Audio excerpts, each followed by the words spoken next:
Funding for Off 90 is provided in part by the Minnesota Arts and Cultural Heritage Fund and the citizens of Minnesota. Coming up on this episode of Off 90, meet an art teacher from Austin who has taught hundreds of students about art and continues to learn about art for himself.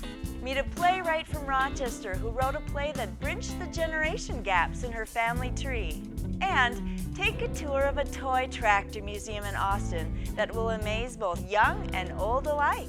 It's all just ahead, Off 90.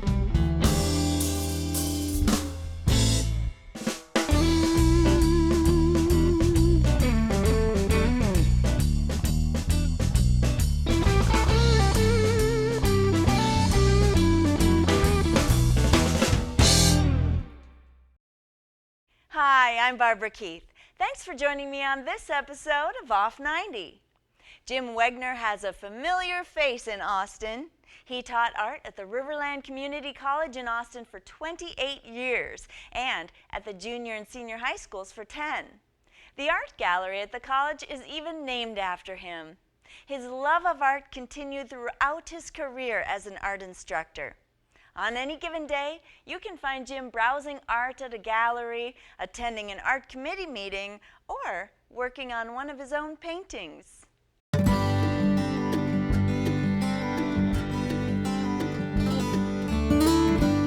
I think art is almost like breathing. It's a part of you, and you can't divorce yourself from it.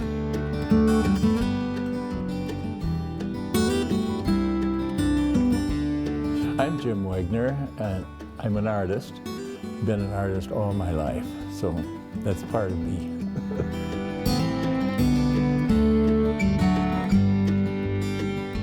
My folks always encourage me, and I think if you have reasonable success in your schooling, that's encouragement.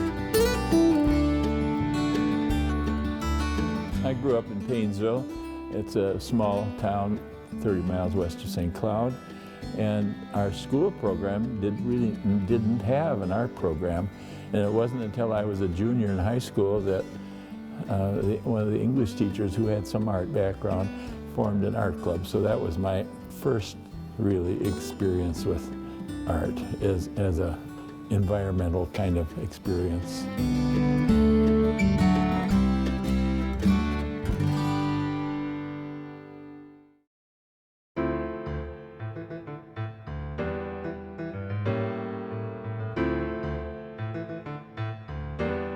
So I went to UMD. I did all my undergraduate work there, and then I did graduate work at Boulder, Colorado. My wife couldn't get a teaching job to keep the wolves away from the door, so we called back to Duluth. She had taught there before, and she was offered a job right on the spot, and the superintendent said, "Does Jim want to teach too?" And so I had a part-time teaching job while I was finishing my graduate work at Duluth.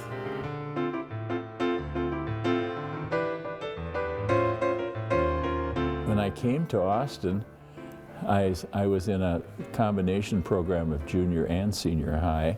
When the college moved from the high school building out to where it is now, they needed more instructors, and an opening came, and I was able to walk into that.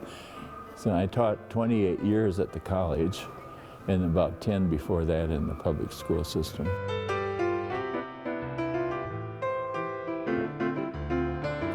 Austin always looked good to me after I've traveled. Coming, whether I was on a European trip or a cruise or whatever, the lifestyle is workable here. We don't have intense traffic problems like you do in bigger communities. And I think the opportunities here, we have really quite a cultural environment here. We have a good symphony orchestra, we have choruses. I've always been interested in music and sang. And our art center has been in the business for over 50 years.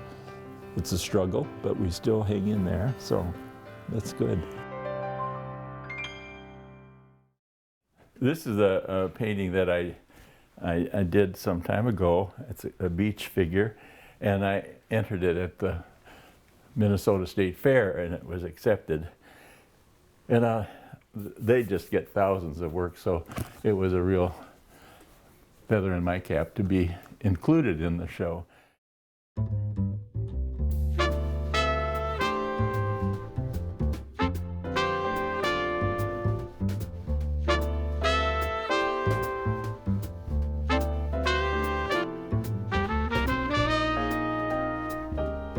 There's still, I think, a passion for recognizable subject, and that won't ever go away.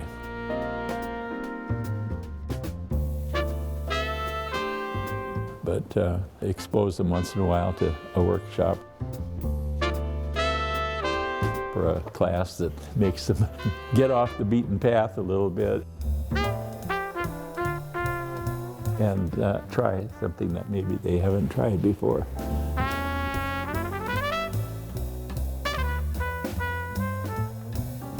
Some people work for things that they think everybody will like, and I think sometimes that's can be a mistake to paint for other people. You have to paint for yourself, and if you please yourself, then hopefully somebody else will find pleasure too, especially if it's done well.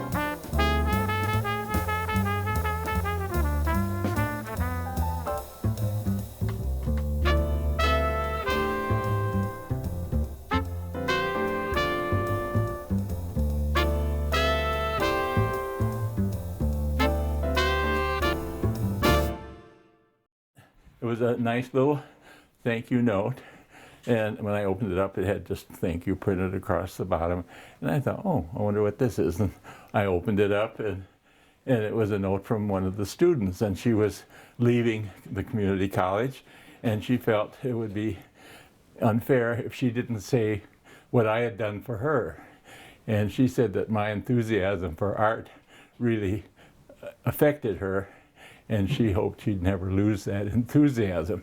And it was an eye-opening, I think, for her too, for appreciating art, and that was an enrichment that she didn't want to leave without saying a special thank you. What did that do for you? Oh, raised me way up. Keep working and perfecting your craft. Yes. Yeah, that can't be anything better than that. Yeah.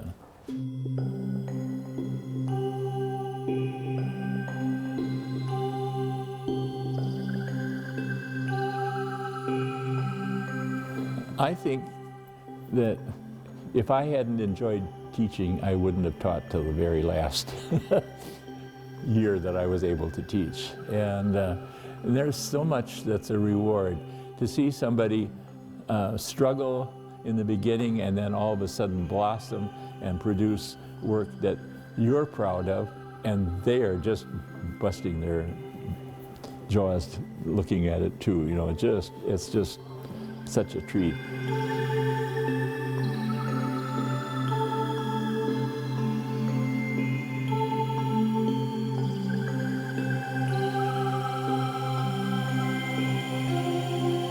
If a student comes back and says how much they enjoyed being a student and what they've accomplished and how it's enriched their life, you can't ask for more. You know, it's the best.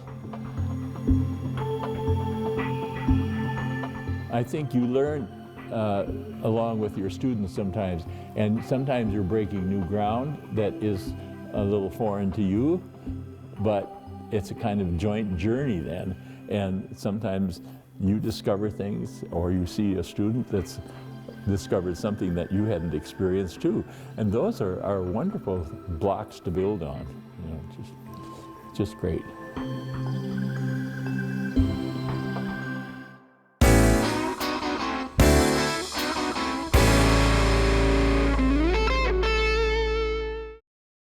Debbie Novelle is a freelance writer and photographer from Rochester.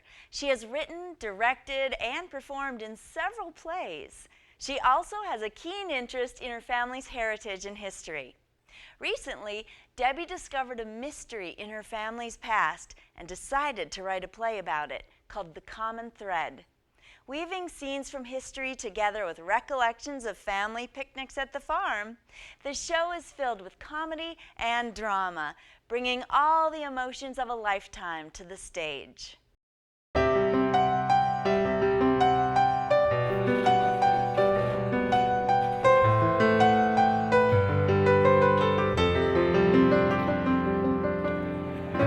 Well, I was a little bit leery of it to start with, because I wondered how in the world is she going to put this together. But knowing Debbie, I guess I did know she would find a way to do it, because she's very talented that way. And she's determined. When she sets her mind to something, she does it. I'm Debbie Novelle, and I'm a freelance writer and playwright.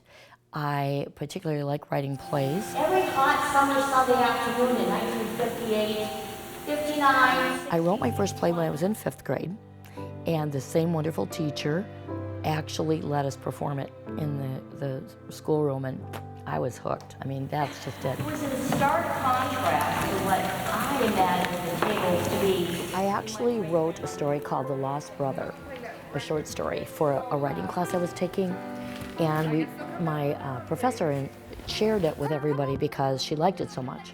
I thought, oh, I always wanted to put this into a book, the whole thing about my great-grandmother and grandmother and so forth.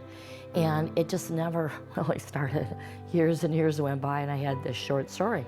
And God's truth, one day I woke up in the middle of the night, sat up in bed, and I said out loud, "It's a play." Oh, it's a play. It's not a short story. It's not a book, it's a play. Mother, what are you trying to tell me? And I wrote a play called A Common Thread, which is based upon my mother's family's history, going back, starting in about 1886. The play actually weaves scenes from the past, the 60s, and brings it up to today, to the present. She was doing what she had to feed us. The mystery that puzzled the family for so many years was the fact that my great-grandmother had given up 2 children, we thought for adoption, a son and a daughter. The daughter was my grandmother. And we never knew, first of all, what happened to her brother. And she always, to her deathbed, wanted to know what happened to her brother. She was only 18 months when she was placed in an orphanage, but he was 3. And we never knew why my grandmother, great-grandmother, had placed the children for adoption. And there were a lot of whispers and things, and that's in this play. As a child, I would sneak under the table and listen, because I've always been like that, and I want to know the whole truth. And as soon as anybody saw me, they'd just hush up, and it's like, that made it even more intriguing, of course. She said one of these days I'd be old enough to hear the real story. Then really what happened was the fact that my great-grandmother was not married when she had these 2 children.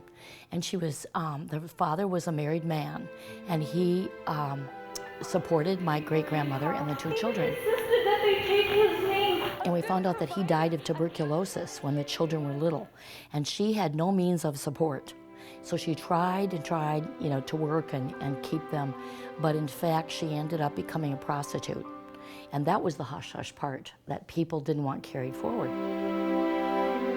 So what happened is she put the children in an orphanage with the promise from the orphanage they wouldn't be adopted. Well, in fact, her son was adopted almost immediately. On her deathbed, she knew that there was a possibility, but literally on the day of her funeral, we found what had happened to him. My cast came from a big variety of sources. Some of the people were people that I know are in the theater world in Rochester and Austin and Spring Valley and surrounding areas, and then some were actually family members. It should be a pretty good year. Probably the most surreal part of seeing family members play family members was my daughter. My name is Mariah Mim, and I played my great-great-grandmother Maria Matilda, my great-grandmother Marie Matilda, and I had a small role as my Aunt Judy, my mom's sister. It was extremely emotional to be able to play people so dear to my grandma. It wasn't until you get up on stage and the emotions come out and there are times I could hardly get through my lines. How can I ever thank you? We performed the play opening in Austin at the Paramount Theater because most of my mother's family grew up around Austin and settled there. And my mother was in the audience every night. She's 85, and she came forward and took the thread because she's the matriarch. And I've got goosebumps talking about it. And there wasn't really a lot of dry eyes going around at that point. It was very touching. It was a very, very meaningful and emotional time. The common thread told about the, what you might say, some skeletons in the closet. Even way back then, people were human, and they weren't all perfect. And thank heavens we're open enough now to be able to say she did what she had to do, my great-grandmother did, and we're all here because of it. I mean, that's, you know, God bless her. And that she did reconnect with her daughter years later, and we could put those pieces together in the puzzle. We felt more complete too. It's like, finally, we understand what that common thread was.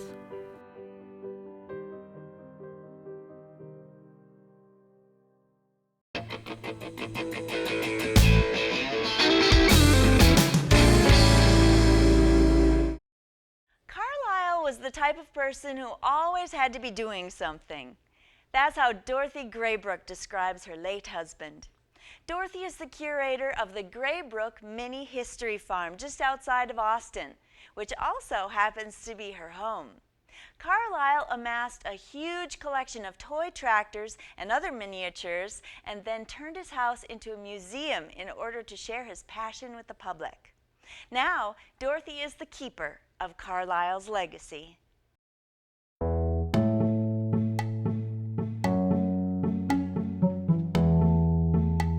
People that come, they're so nice.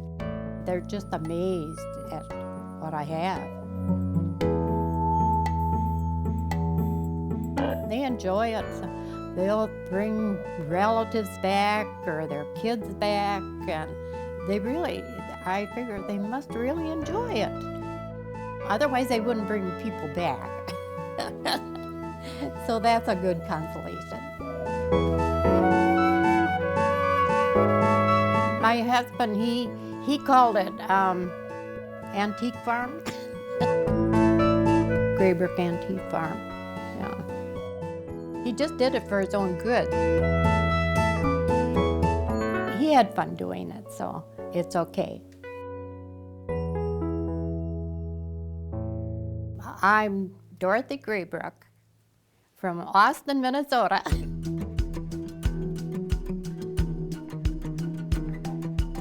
It was Mrs. Carlisle Graybrook. Now it's Dorothy Graybrook. He was never called Carl. It was always Carlisle.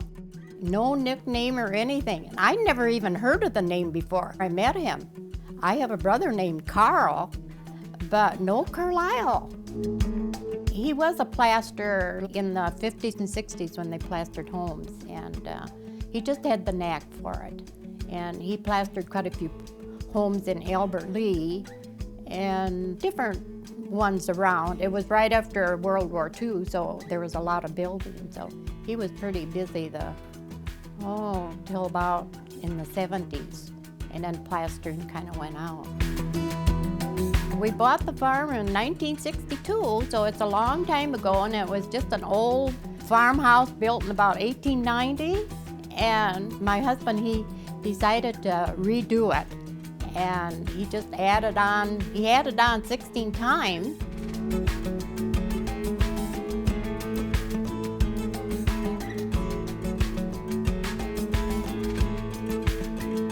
And then in the 90s, he got with the tractors.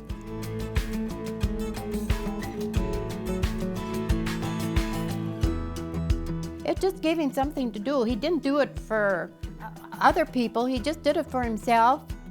We were farmers, but didn't have any livestock, so it was winter work. He'd go to toy shows, and he had fun talking to the dealers, and then he got into enjoying it. And then he just added on to the house, because he'd bring stuff home, and I said, well, where are you gonna put that? well, I'll find a place. So then he'd build a place. It worked out really well because they'd be building in the summertime, and in the wintertime they'd be ready for plastering. And then he had spare time. So it worked out really good.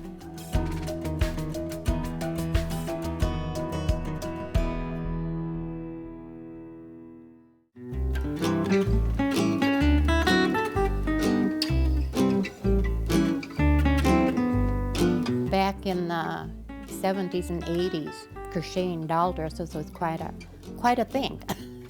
I learned to crochet when I was about 5 years old, so it was a fun thing for me to do. He went to quite a few toy shows that were going through at that time, and I'd go along, but I'd take my crocheting along and sit in the lobby of the motel or something. Although we did go on a cruise one winter, and my husband said, I have one request, do not take your crocheting along. He liked to trade tractors, and so one of his, I suppose, kind of buddies came here and he showed him the toys, and he enjoyed it, and then he brought friends, and it was just word of mouth then for a long time. And then that's when we started giving tours.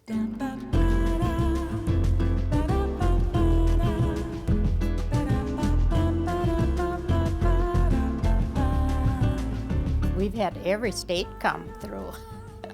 It's hard to believe, but there was a lot of buses back in the 90s.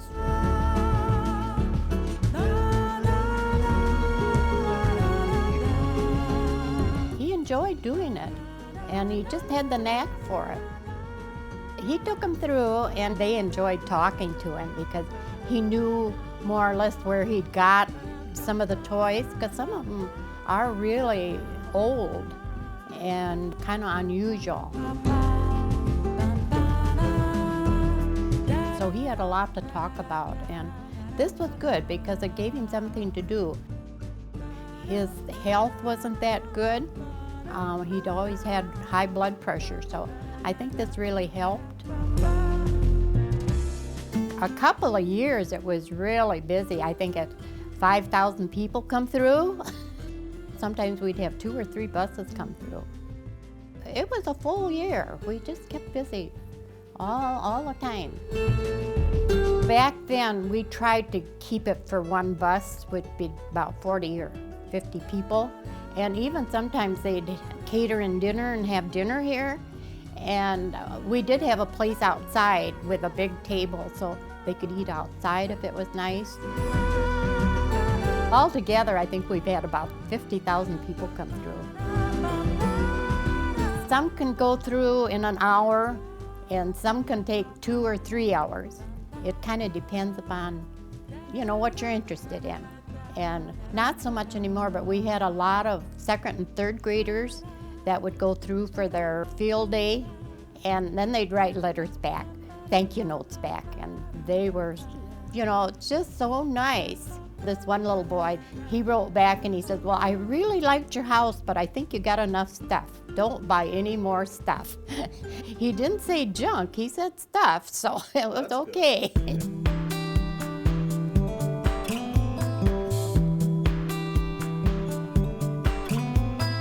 At one time he said he had 800, but I think he bought more after that, so I'd say about 900 tractors. And then he got into cars. He wasn't going to buy cars, just tractors. Well, then he got sick and couldn't go to toy shows anymore, but he got a catalog where they just had cars. So he'd order them and wait for the mailman to come. And he enjoyed that. So I think he's got about 500 cars. They're really interesting because he doesn't have any alike. I even go through it now and I think, where did he get that,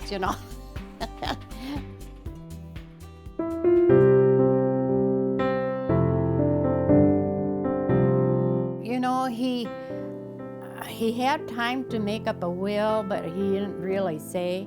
But I think he'd enjoy keeping it open and have people enjoy it. I like a few tours because it just gives me something to do. And I told my son, because they kind of think it's too much for me, but now they kind of realize, yeah, it gives you exercise. And I said, well, I get a lot of hugs too. So I feel kind of bad if it stopped completely, because it was, you know, one of Carlisle's main things that I don't think he would have even lived as long as he did. I think this really kept him going. He didn't tell me what to do with it after he passed away, but they're in a good place, so they'll probably just stay there.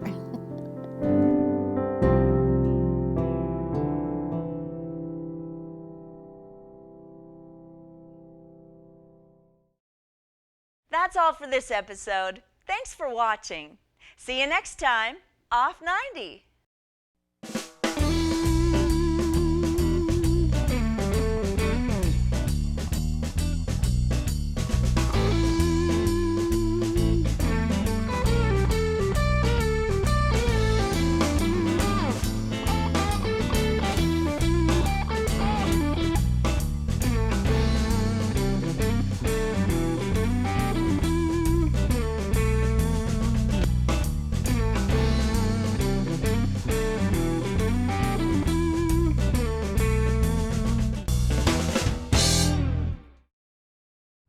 Funding for Off 90 is provided in part by the Minnesota Arts and Cultural Heritage Fund and the citizens of Minnesota.